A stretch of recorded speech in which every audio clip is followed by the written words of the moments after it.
Hi friends, இன்றைக்கி நம்ம சேனலில் ப்ளவுஸில் ரோப் எப்படி தைக்கிறதுன்னு தான் பார்க்க போகிறோம். வாங்க வீடியோ ஸ்டார்ட் பண்ணலாம்.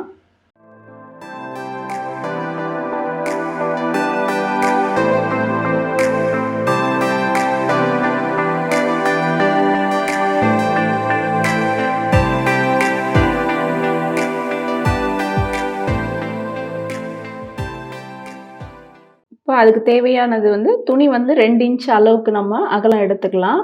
உயரம் உங்களுக்கு எவ்வளோ தேவையோ அவ்வளோ எடுத்துங்க. ரோப்பு சில பேர் பெருசாக போடுவாங்க, சில பேர் சின்னதாக போடுவாங்க. அதுக்கேற்ற மாதிரி எடுத்துங்க. அதுக்கப்புறம் கீழே இந்த குஞ்சத்துக்காக வைக்கிறோம் இல்லையா, அது 4.5 இன்ச்சு அகலமும் சரி உயரமும் சரி 4.5 எடுத்திருக்கேன். உங்களுக்கு எவ்வளோ பெருசு வேணுமோ அவ்வளோ பெருசு நீங்கள் எடுத்துக்கலாம். இப்போ எப்படி தைக்கிறதுன்னு பார்க்கலாம். துணியை முதல்ல இப்படி மடிச்சுட்டு இந்த ஸ்டார்டிங்கில் இந்த பகுதியை மட்டும் என்ன பண்ணணும்னா 2 தடவை நல்லா அடிச்சிடணும். இதை க்ளோஸ் பண்ணிடணும். நமக்கு எவ்வளோ மெலிசு தேவையோ அந்த அளவுக்கு நம்ம இங்கே தைச்சிக்கலாம். ஆனால் தைக்கிறது ஒரே மாதிரி தைச்சிட்டு வரணும். கோணல் மாணல் அந்த மாதிரிலாம் வரக்கூடாது.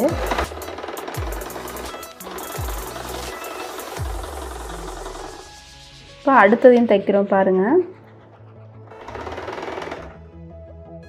ஸ்டார்டிங்கில் மட்டும் இங்கே கொஞ்சம் பெருசாக விட்டுட்டு அதுக்கப்புறமா மெலிசாக தைச்சிட்டு வரணும்.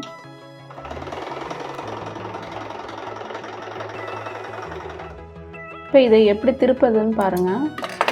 நான் இதில் சொட்ரு கம்பி எடுத்திருக்கேன். சொட்ரு கம்பியில் மொனை ஷார்ப்பாக இருக்கும். அப்படியே விட்டோம் அப்படின்னா துணி ஓட்ட விழுந்துடும். அதனால் இதுக்கு மேலே ஒரு துணியை சுற்றிட்டு நூல் சுற்றிருக்கேன்.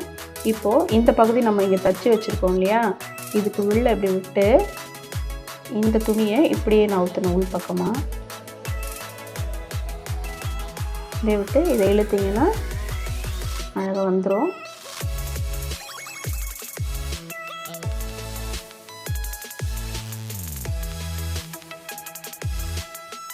இதை எடுத்துடலாம். அவ்வளோதான்.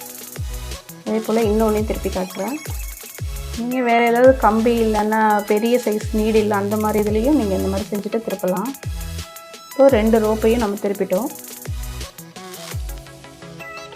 இதில் இப்போ கீழ்ப்பகுதியில் எப்படி தைக்கிறதுன்றதை காட்டுறேன். இப்போ 2த்தையும் நம்ம ஒரே சைஸ் எடுத்துக்கலாம்.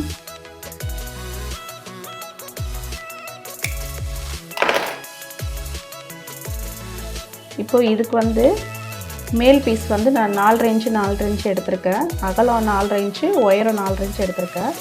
இதை இந்த மாதிரி மடக்கிட்டு உங்களுக்கு என்ன சைஸ் வேணுமோ அந்த சைஸ் நீங்கள் வச்சுக்கலாம். இப்போது இது சென்டராக இப்படி வைக்கிறேன். வச்சுட்டு இப்படி தைச்சிடலாம். இப்போது இந்த மாதிரி வச்சுக்கணும். வச்சுட்டு தைக்கலாம்.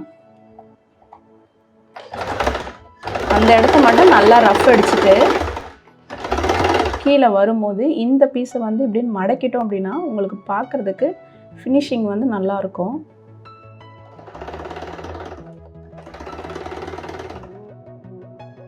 இப்போ இன்னொன்றையும் அடித்து காட்டுறேன். இங்கே பாருங்கள், இந்த மாதிரி மடிச்சுட்டு இதை இப்படி வச்சு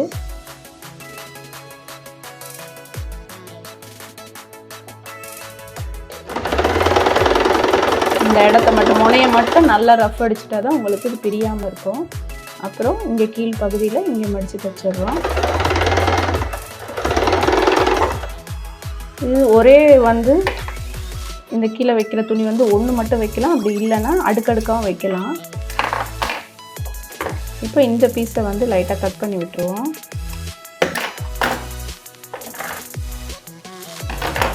இப்போ திருப்பினீங்க இப்படி வரும். இப்போ இது ஒரே சிங்கிளாக இப்படியும் விட்டுடலாம். இதுக்கு மேலே நம்ம இன்னும் அடுக்கடுக்காக வைக்கிறனாலும் வைக்கலாம். இது வச்சு காட்டுறேன் பாருங்கள். ஃபஸ்ட்டு பீஸ் இது தைச்சிட்டோம். 2வது பீஸ் வைக்கிறேன் பாருங்கள்.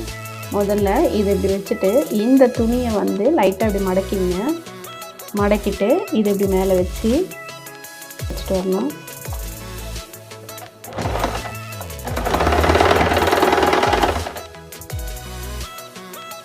இந்த முனையை இப்படி மடக்கிடலாம்.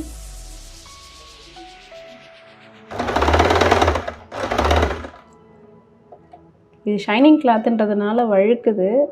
அதனால் பேசிக் நீங்கள் தைக்கிறதா இருந்தால் வேறு ஏதாவது கிளாத் எடுத்து தைச்சி பார்த்துருங்க.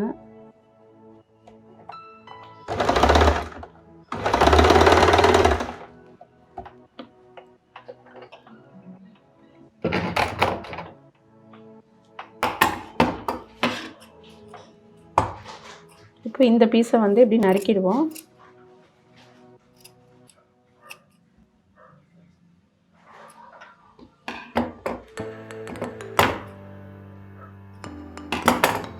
இதை எப்படி திருப்பிடணும்.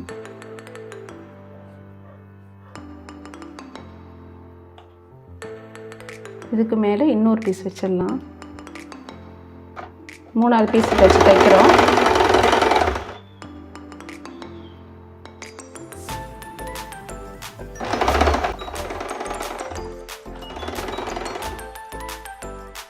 முனையில் மட்டும் நல்லா ரஃப் அடிச்சிங்க, இல்லைன்னா இந்த இடம் பிரிஞ்சு போயிடும். இந்த எக்ஸ்ட்ரா பீஸை கட் பண்ணிடலாம். விதவிதமாக ரோப் நல்லாவே நான் அழகாக தைக்கலாம். இது வந்து பேசிக் தான், இது உங்களுக்கு நான் தைச்சி காமிச்சிருக்கேன். இதில் நிறைய மாடல் இருக்குது. இந்த மாதிரி கொஞ்சம் இறக்கமாகவும் தைக்கலாம், இல்லை இந்த மாதிரியும் தைக்கலாம். இந்த வீடியோ உங்களுக்கு பிடிச்சிருந்தா லைக் பண்ணுங்கள், ஷேர் பண்ணுங்கள், மறக்காமல் சப்ஸ்கிரைப் பண்ணுங்கள்.